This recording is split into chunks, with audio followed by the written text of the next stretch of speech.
사도신경으로 신앙 고백하십니다. 나는 전능하신 아버지 하나님 천지의 창조주를 믿습니다. 나는 그의 유일하신 아들 우리 주 예수 그리스도를 믿습니다. 그는 성령으로 잉태되어 동정녀 마리아에게서 나시고 본디오 빌라도에게 고난을 받아 십자가에 못 박혀 죽으시고 장사된 지 사흘 만에 죽은 자 가운데서 다시 살아나셨으며 하늘에 오르시어 전능하신 아버지 하나님 우편에 앉아 계시다가 거기로부터 살아있는 자와 죽은 자를 심판하러 오십니다. 나는 성령을 믿으며 거룩한 공교회와 성도의 교제와 죄를 용서받는 것과 몸의 부활과 영생을 믿습니다. 아멘. 여호수아서 16장부터 19장까지입니다.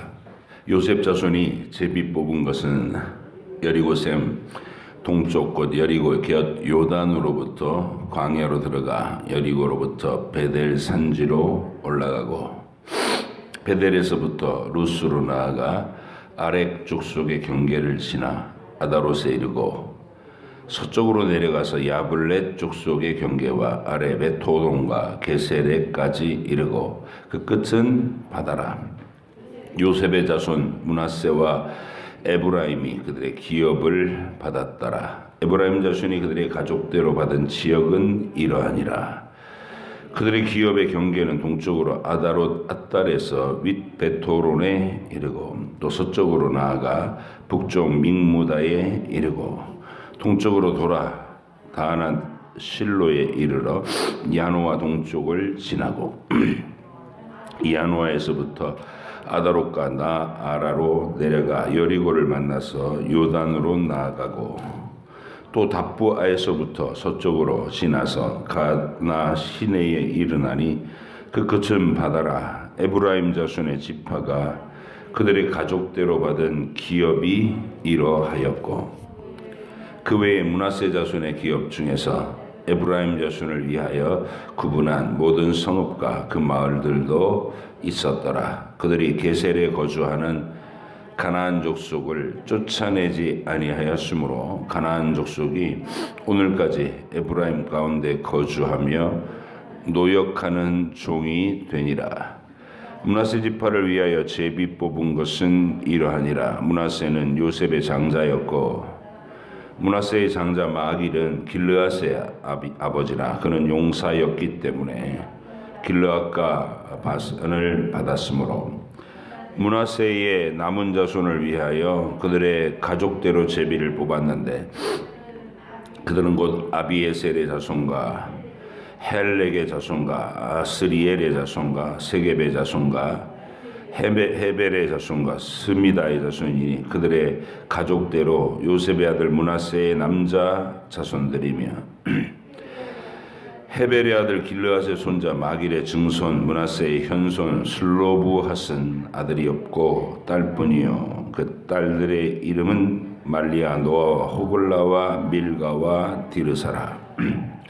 그들이 제사장 엘르아살과 눈의 아들 여호수아와 지도자들 앞에 나와서 말하기를 여호와께서 모세에게 명령하사 우리 형제 중에서 우리에게 기업을 주라 하셨다 하매 여호와의 명령을 따라 그들에게 그들의 아버지 형제들 중에서 기업을 주므로 요단 동쪽 길르앗과 바산 외에 므낫세에게 10분깃이 돌아갔으니 므낫세의 여자 자손들이 그의 남자 자손들 중에서 기업을 받은 까닭이었으며 길르앗 땅은 므낫세의 남은 자손들에게 속하였더라.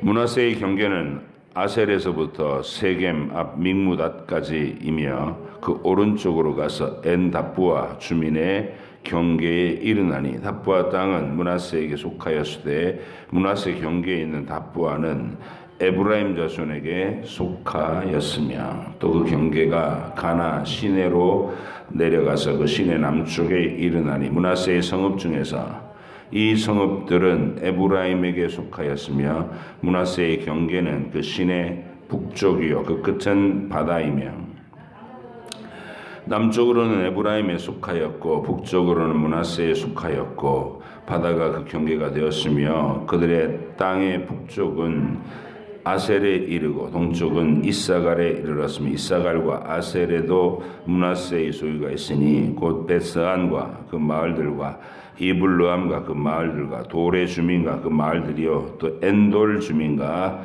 그 마을들과 다낙 주민과 그 마을들과 무기또 주민과 그 마을들 새 언덕 지역이라.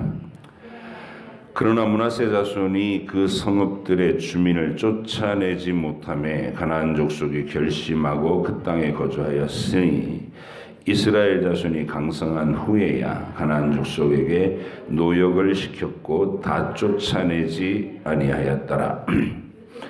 요셉 자손이 여호수아에게 말하여 이르되 여호와께서 지금까지 내게 복을 주심으로 내가 큰 민족이 되었거늘 당신이 나의 기업을 위하여 한 제비 한 분깃으로만 내게 주심은 어찌함이니까 하니 여호수아가 그들에게 이르되 네가 큰 민족이 되므로 에브라임 산지가 네게 너무 좁을진대 브리스 족속과 르바임 족속의 땅 삼림에 올라가서 스스로 개척하라 하니라. 요셉 자손이 이르되 그 산지는 우리에게 넉넉하지도 못하고 골짜기 땅에 거주하는 모든 가나안 족속에게는 벳스안과 그 마을들에 거주하는 자이든지 이스라엘 르엘 골짜기에 거주하는 자이든지 다 철병거가 있나이다 하니 여호수아가 다시 요셉의 족속 곧 에브라임과 므낫세에게 말하여 이르되 너는 큰 민족이요 큰 권능이 있은즉 한 분깃만 가질 것이 아니라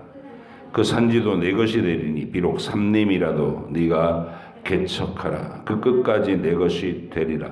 가나안 족속이 비록 철병거를 가졌고 강할지라도 네가 능히 그를 쫓아내리라 하였더라.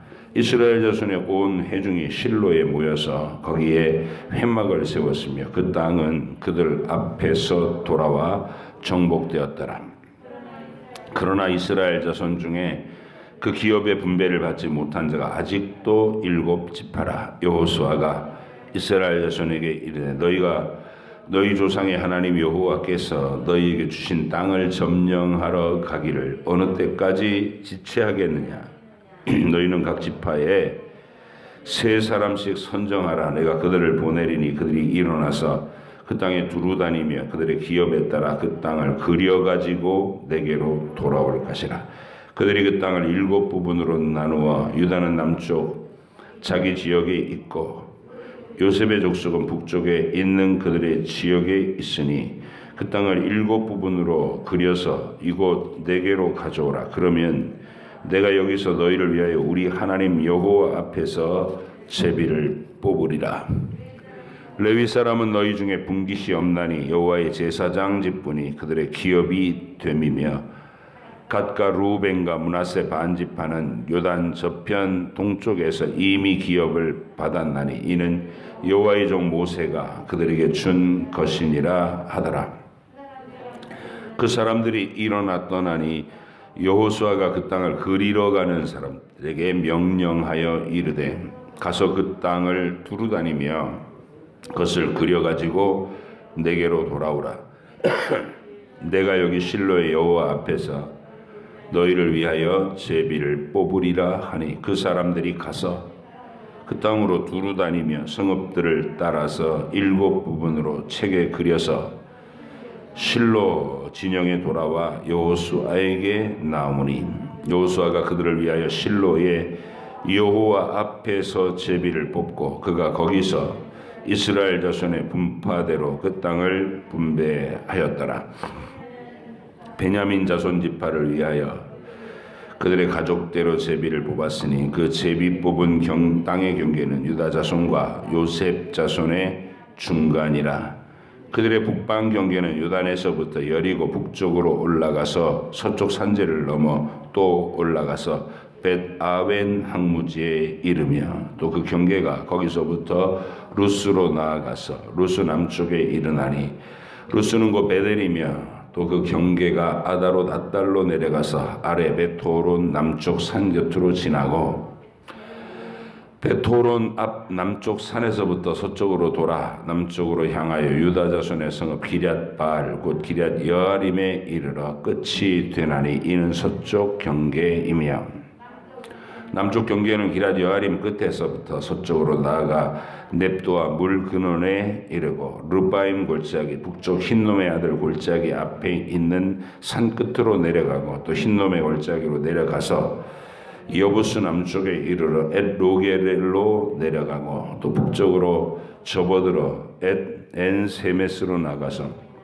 아둠민 비탈 맞은편 글릿롯으로 나가서 루벤 자손 보안의 돌까지 내려가고 북으로 아라바 맞은편을 지나 아라바로 내려가고 또 북으로 벳 호글라 곁을 지나 요단 남쪽 끝에 있는 여메의 북쪽 해만이 그 경계의 끝이 되나니 이는 남쪽 경계이며 동쪽 경계는 유다인 이는 베냐민 자손이 그들의 가족대로 받은 기업의 사방 경계였더라. 베냐민 자손은 지파가 그들의 가족대로 받은 성읍들은 여리고와 벳호글라와 에멕 그시스와 벳 아라바와 스마라임과 베델과 아윈과 바라와 오브라와 그발 암모니와 오브니와 게바인이 12성읍과 또 그 마을들이며 기브온과 라마와 보에롯과 미스베와 그비라와 모사와 레겜과 이르부엘과 다랄라와 셀라와 엘렙과 여부스 곧 예루살렘과 기브앗과 기랴시니 14성읍이요 또 그 마을들이라. 이는 베냐민 자손이 그들의 가족대로 받은 기업이었더라. 둘째로 시므온 곧 시므온 자손의 지파를 위하여 그들의 가족대로 제비를 뽑았으니 그들의 기업은 유다 자손의 기업 중에서라. 그들이 받은 기업은 부엘세바 곧 세바와 몰라다와 헤살수알과 발리와 에셀과 엘 돌랏과 부돌과 호rum마와 시글락과 벳 말가복과 하살수아와 주사와 벳 르바옥과 사루헤닌이 13성읍이요 또 그 마을들이며 또 아인과 림몬과 에델과 아산인이 그 4성읍이요 또 그 마을들이며 또 네겝의 라마 곧 바알랏 부엘까지 이 성읍들을 둘러있는 모든 마을들이 이는 시므온 자손의 지파가 그들의 가족대로 받은 기업이라. 시므온 자손의 이 기업은 유다 자손의 기업 중에서 취하였으니 이는 유다 자손의 분깃이 자기들에게 너무 많으므로 시므온 자손이 자기 기업을 그들의 기업 중에서 받음이었더라. 셋째로 스불론 자손을 위하여 그들의 가족대로 제비를 뽑았으니 그들의 기업의 경계는 사릿까지이며 서쪽으로 올라가서 마랄라에 이르러 답베셋을 만나 용르암 앞 시내를 만나고 사릿에서부터 동쪽으로 돌아 해뜨는 쪽을 향하여 기슬롯 다볼의 경계에 이르러 다브라스로 나아가서 야비아로 올라가고 또 거기서부터 동쪽으로 가드 헤벨을 지나 이엣 가신에 이르고 네아까지 연결된 림몬으로 나아가서 북쪽으로 돌아 한나돈에 이르고 입다엘 골짜기에 이르러 끝이 되며 또 갓닥과 나할랄과 시므론과 이달다와 베들레헴이니 모두 12성읍이라 그 마을들이라. 스불론 자손이 그들의 가족대로 받은 기업은 이 성읍들과 그 마을들이었더라. 넷째로 이사갈 곧 이사갈 자손을 위하여 그들의 가족대로 제비를 뽑았으니 그들의 지역은 이스라엘과 그슬롯과 수넴과 하바라임과 시온과 아나하락과 라핏과 가시온과 에베스와 레멕과 엔 간님과 엔 핫다와 벳 바세스이며 그 경계는 다볼과 사마 수아와 벳 세메스에 이르고 그 끝은 요단이니 모두 16성읍과 그 마을들이라.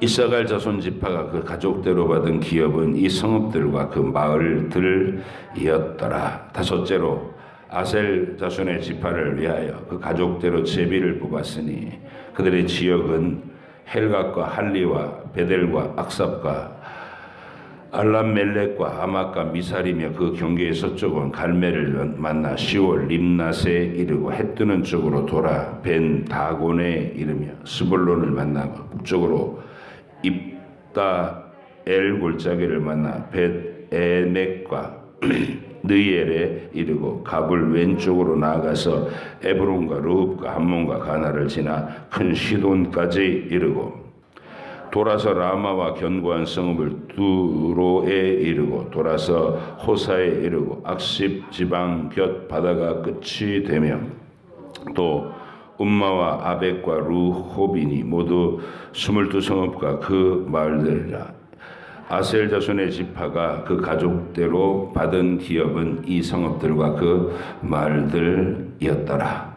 여섯째로 납달리 자손을 위하여 납달리 자손의 가족대로 제비를 뽑았으니 그들의 지역은 헬렙과 시아나님과 상수리 나무에서부터 아담이 네겝과 얌네를 지나 락굽까지이며 그 끝은 요단이며 서쪽으로 돌아 아스노 다볼에 이르고 그곳에서부터 훅곡으로 나아가 남쪽은 스불론에 이르고 서쪽은 아셀에 이르며 해 뜨는 쪽은 요단에서 유다에 이르고 그 견고한 성읍들은 시딤과 세르와 함맛과 락갓과 긴네렛과 아다마와 라마와 하솔과 게데스와 에드레이와 엔하솔과 이론과 막다렐과 호렘과 벳 아낙과 벳 세메스니 모두 19성읍과 그 마을들이라. 납달리 자손의 지파가 그 가족대로 받은 기업은 이 성읍들과 그 마을들이었더라.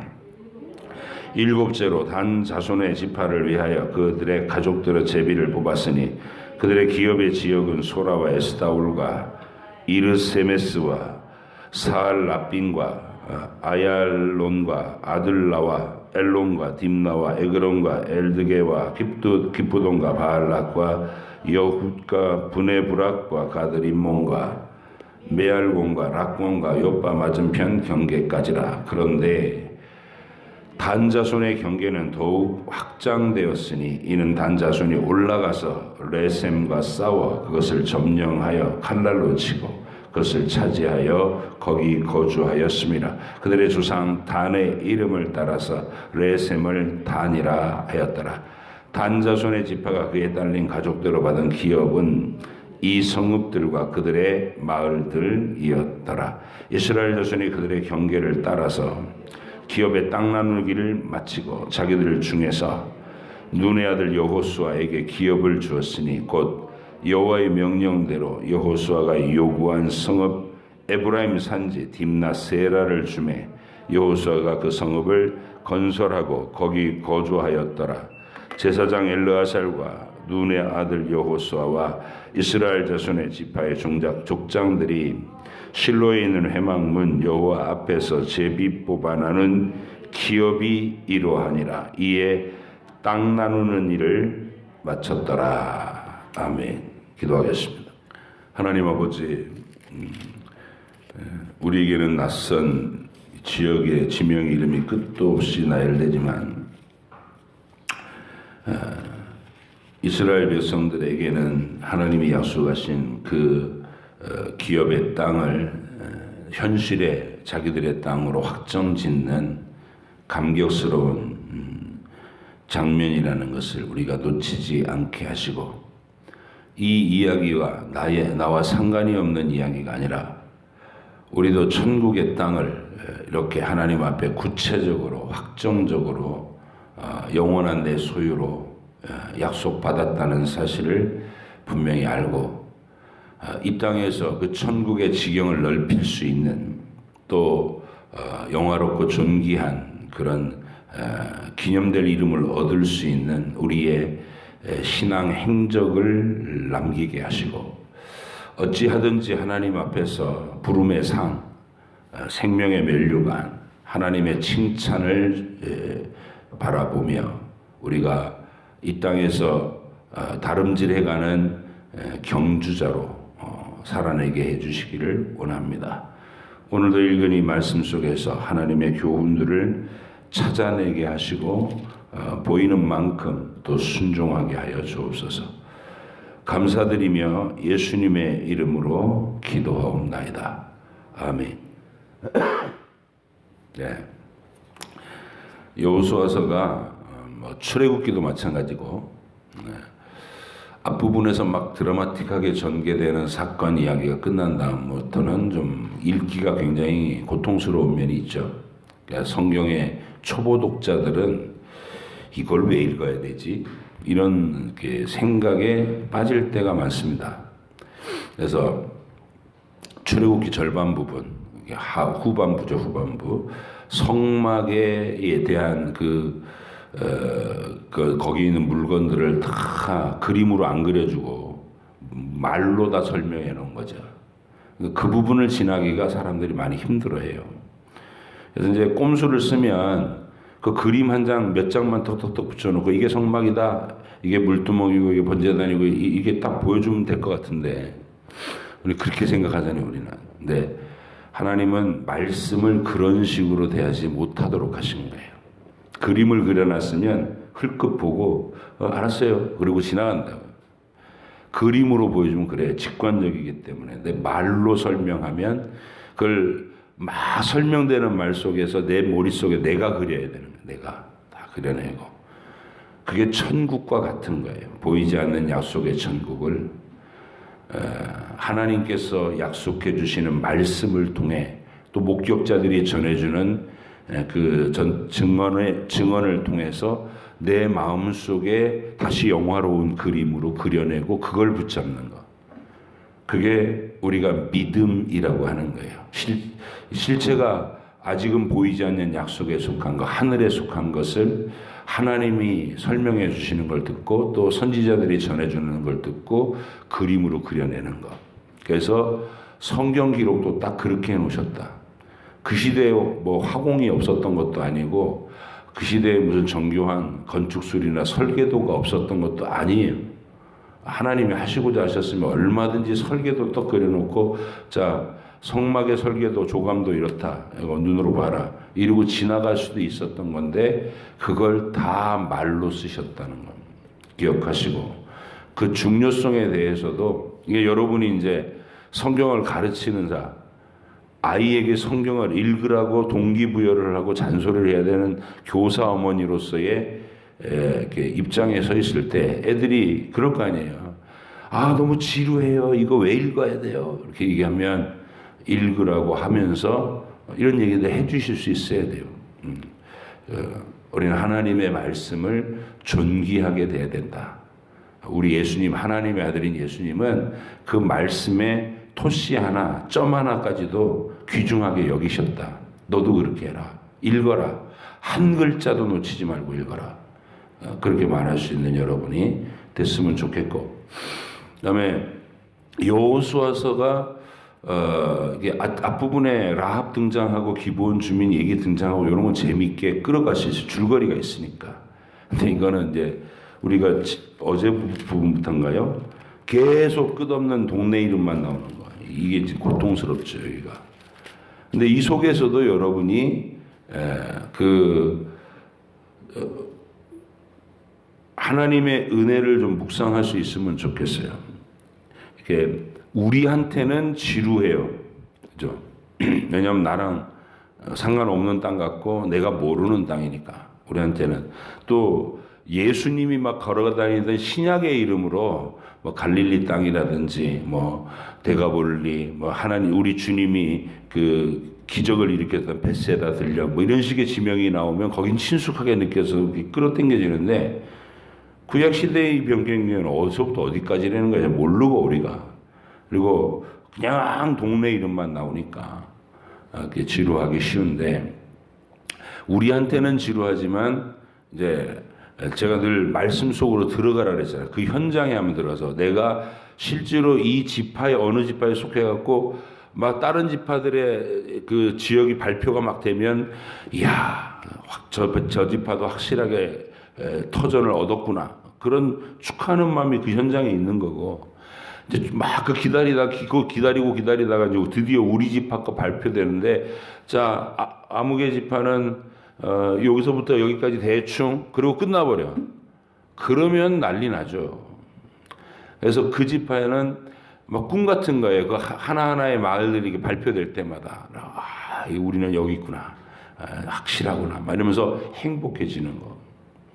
여러분의 천국이 그래야 되는 거예요. 여러분의 천국이 막연한 신기루가 아니라 우리 주님이 나의 일생의 행적을 기억하실 때 그 행적에 대해서 우리 주님이 기뻐하시고 칭찬하시고 이 땅에서부터 먼저 영광의 면류관을 주시는 거예요. 그리고 거기에 대한 칭찬과 영광이 영원할 것을 바라보는 마음은 벅찬 기대가 되는 거예요.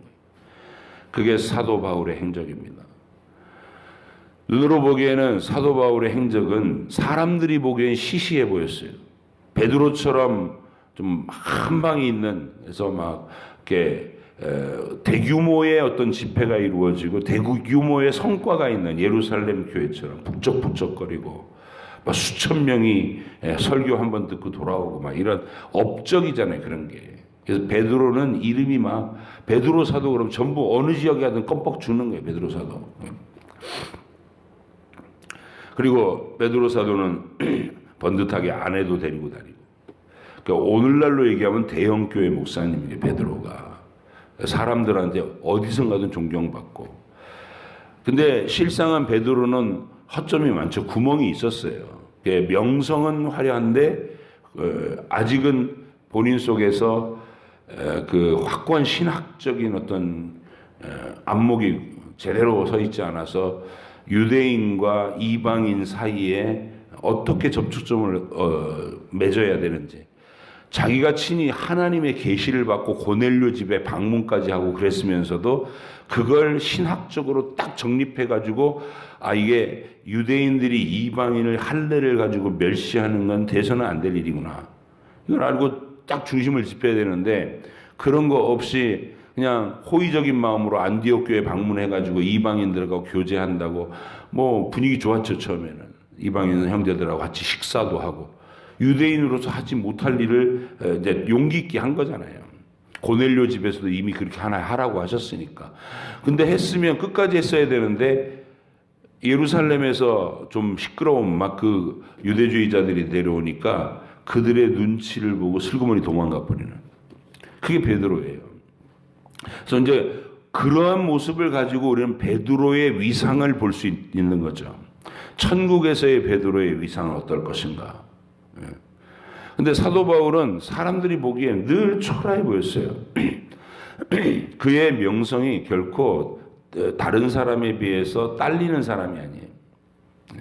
그는 확실한 베냐민 지파의 정통 유대인이었고, 그리고 어려서부터 이 헬라 지역에서 다소라는 곳에 태어나서 헬라 말도 능통하고 히브리 말도 능통하고, 히브리에 와서 가말리엘 문화에서 유대 율법의 가장 엄한 팔을 쫓아서 바리새인의 교육을 받고, 그러니까 엘리트 코스였어요.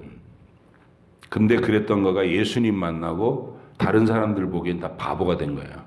가문도 버리고 학벌도 버리고 화려한 무슨 생활이 유명한 사람들이 인정해주는 그런 거 다 버리고, 그래서 아르바이트 하면서 복음 전하고 아르바이트 하면서 복음 전하고 이랬어요. 여러분 한번 그런 목사를 상상을 해봐요. 새벽엔 우유 돌리고 신문 돌리고 이것저것 아르바이트 뛰고, 그리고 개척교회 열어가지고 사례비 안 받고 성도들 섬기고. 오늘날 개척교회 목사님들이 그런 거 아니에요? 그러면 사람들이 알아주나요? 전혀 안 알아주잖아요. 목사가 직업을 가져? 야, 하나님께 기도해, 이런 소리 나지. 기도하고 죽기 살기를 매달려. 바울도 그런 소리 들었을 거예요. 바울도 생활비 벌려고 아르바이트 한 거예요. 자기가 개척하는 교회에 부담 끼치지 않고, 그들이 처음부터 야 너네 내 생활 책임져야 돼 이런 거 부담하면 복음을 받아들이는 마음에 방해가 될까 봐 아르바이트해서 자기 생활비 자기가 벌어갖고 하면서 짬나는데도 또 복음 전하고, 이게 바울이에요.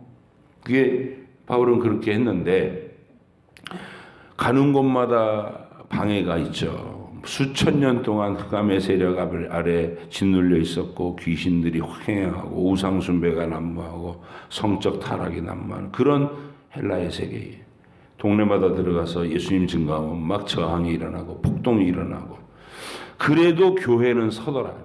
구원받을 사람들은 반응이 있고 열매를 맺고 그래서 그 행적이 사도행전과 서신서로 고스란히 남아서 우리들에게 사도 바울이 이렇게 되는 거예요. 사도 바울 그러면 그냥 베드로 그러면 베드로 그러는데 사도 바울은 그냥 가슴이 먹먹해지는 거야. 사도 바울. 그리고 그가 바라봤던 그 하늘, 내가 내게 주신 사명을 따라 달려갈 길을 다 달리고 이제 주님을 바라보니 영광의 면류관을 내게 예비됐다. 이 확신. 바로 이 얘기예요. 내가 내 몫의 천국을 확신할 수 있는 이 땅에 행적이 있는 거예요. 그래서 저는 여러분이 하나님 앞에서 견뎌낸 고난, 그 고난 속에서도 결코 불평하거나 원망하지 않고 씩씩하게 교회를 끝까지 섬기고 자녀들에게서 복음이 왕성하게 만들어 이고 눈물겨웠던 그 세월을 주님만 붙잡고 살았던 그 모든 이야기가 우리 주님이 아신 바이고 되고 그리고 그게 영원히 기념될 것이다. 저는 그게 천국의 지경이라고 생각합니다. 여러분 한 분 한 분을 딱 생각하면 여러분의 신앙의 눈물겨운 그 일생이 우리 함께 수십 년 살았잖아요. 지금 그게 천국의 땅입니다. 그렇게 믿어요. 근데 이제 오늘 또 재미있는 게 하나 있는데 16장 17장은 이 요셉 지파 이야기입니다. 에브라임과 므낫세. 요셉이 특별했던 인물이니까 이스라엘 땅에서 어떻게 요셉을 잊겠어요? 모든 사람들이 요셉은 존경하죠. 그래서 그 한 사람의 하나님 앞에서 살아낸 어떤 신앙 이력이 요셉이라는 사람의 신앙 이력이 말입니다. 물론 그가 잘나서가 아니라 하나님이 잘난 척하고 이기적인 그 아이를 막 고난의 풀무 속에 집어넣어서 노예 생활하게 하고 억울한 감옥에 들어가게 하고 끝도 알 수 없는 절망에 빠뜨리고 막 그러는 가운데 단련을 하시잖아요. 천하 명검을 만들듯이 시뻘겋게 달궜다가 막 두들패고 물에 푹 집어넣었다가 또 시뻘겋게 달았다가 막 두들패고 또 물에 푹 집어넣고 이 과정이 반복되냐. 단련하셨다. 말씀이 그를 단련하셨다.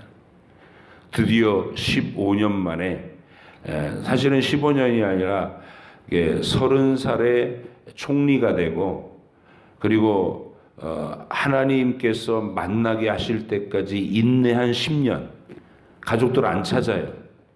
그렇게 그리운 아버지를 사람 풀어서 안 찾고 기다려요. 하나님이 그걸 명하셔서 그만 25년 정도의 시간을 하나님 앞에서 그렇게 철저하게 당금질 당하고 그리고 가장 멋진 방식으로 하나님의 뜻을 이루는 사람이 됐어요. 형들을 다 품어안고 하나님의 용서와 사랑을 드러내고 비창하네. 그게 요셉입니다.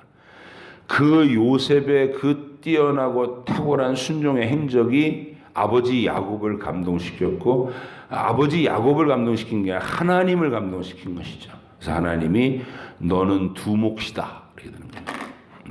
딴 지파들은 그냥 한 지파지만 요셉 지파는 요셉 지파라고 그러지 않고 12지파 중에 에브라임 지파, 므낫세 지파 두 몫을 가져라 이렇게 됩니다. 레위가 빠졌으니까 그 빠진 한 자리를 요셉도 자신은 하나가 빠지고 그러면서 두 자리를 만들어서 하나님이 에브라임, 므낫세하고 12지파에 끼워 넣으신 거예요. 얼마나 영광스러워요. 그러니까 이제 이 땅에서 누구 한 사람 신실한 믿음의 사람이 하나님 앞에서 정말 아름다운 신앙 인생을 살면 그 그늘 아래 그의 후손들이 영광을 누린다는 거예요. 그 영광과 위세. 그게 나의 영광인 거예요. 요셉의 영광 그러면 에브라임과 므낫세 그 혁혁한 자리들 후손들.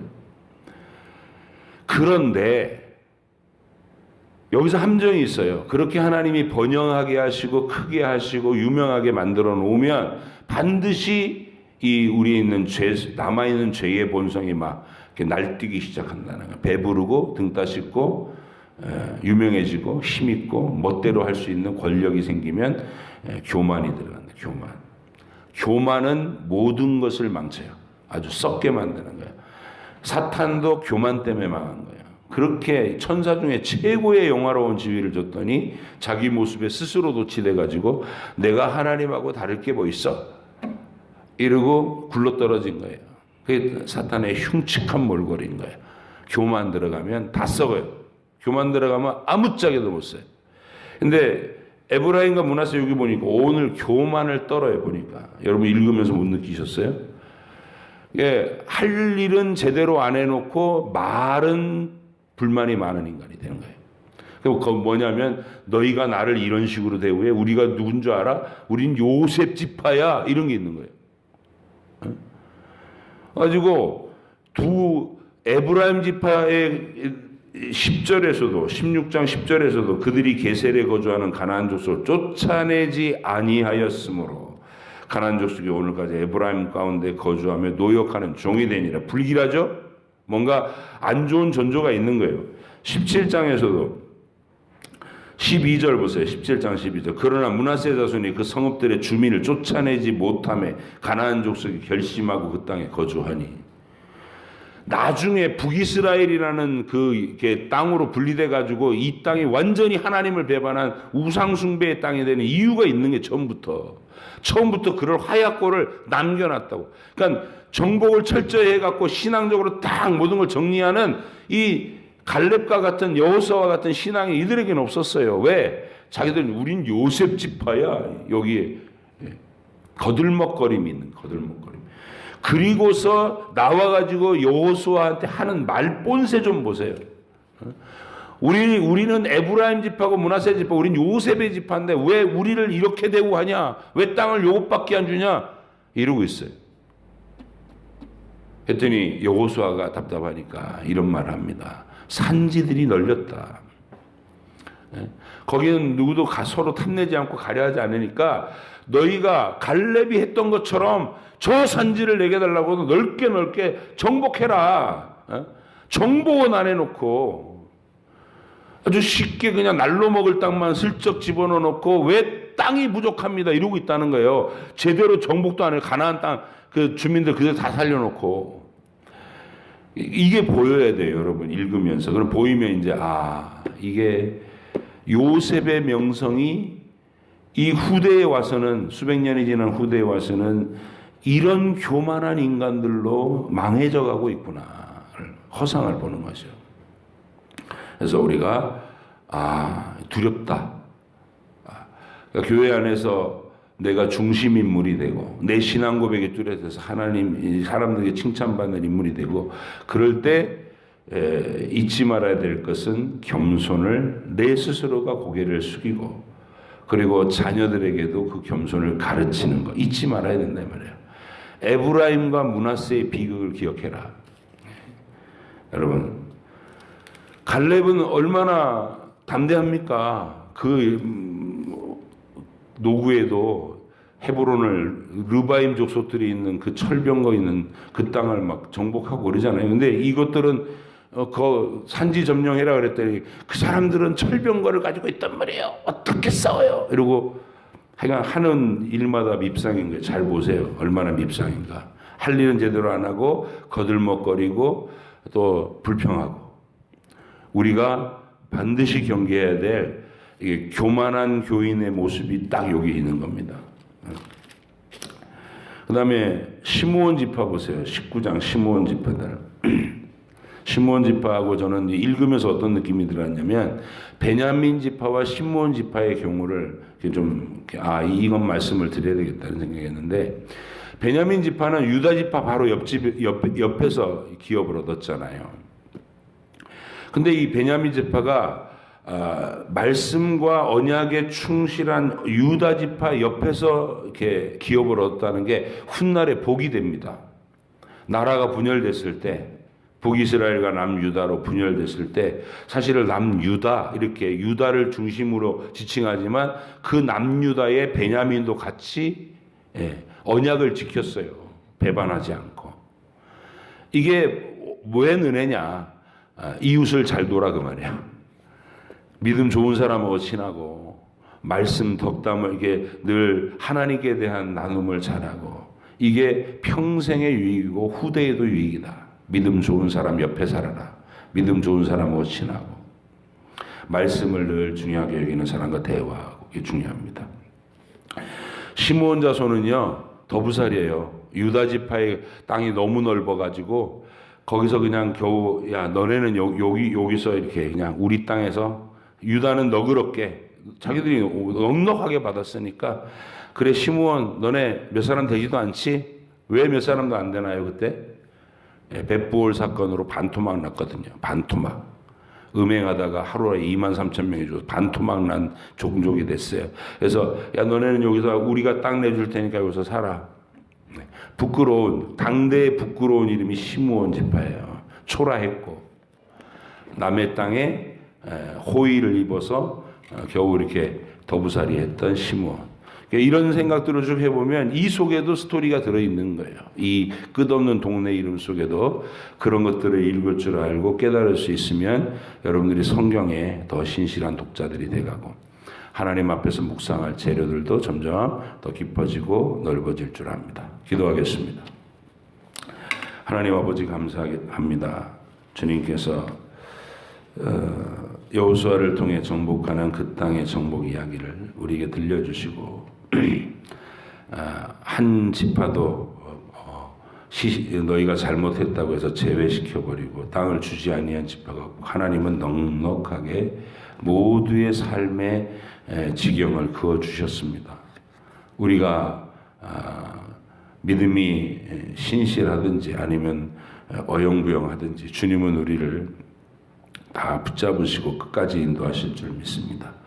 그러나 내 천국이 영광의 면류관으로 칭찬받을 천국인지 아니면 불난 집에서 겨우 문만 빠져나온 것 같은 지옥을 겨우 면한 천국인지 돌아보게 하셔서 우리가 이 믿음의 다름박질을 계속해 나갈 이유와 근거를 분명히 가지게 하시고 오늘도 힘차게 앞으로 달려나가는 그리스도의 표대를 삼아 힘껏 달려나가는 우리의 신앙의 하루가 되게 해 주시옵소서. 감사드리며 예수님의 이름으로 기도합니다. 아멘. 하늘에 계신 우리 아버지 이름을 거룩하게 하시며 아버지 나라가 오게 하시며 아버지의 뜻이 하늘에서와 같이 땅에서도 이루어지게 하소서. 오늘 우리에게 일용할 양식을 주시고 우리가 우리에게 잘못한 사람을 용서하여 준 것 같이 우리 죄를 용서하여 주시고 우리를 시험에 빠지지 않게 하시고 악에서 구하소서. 나라와 권능과 영광이 영원히 아버지의 것입니다. 아멘.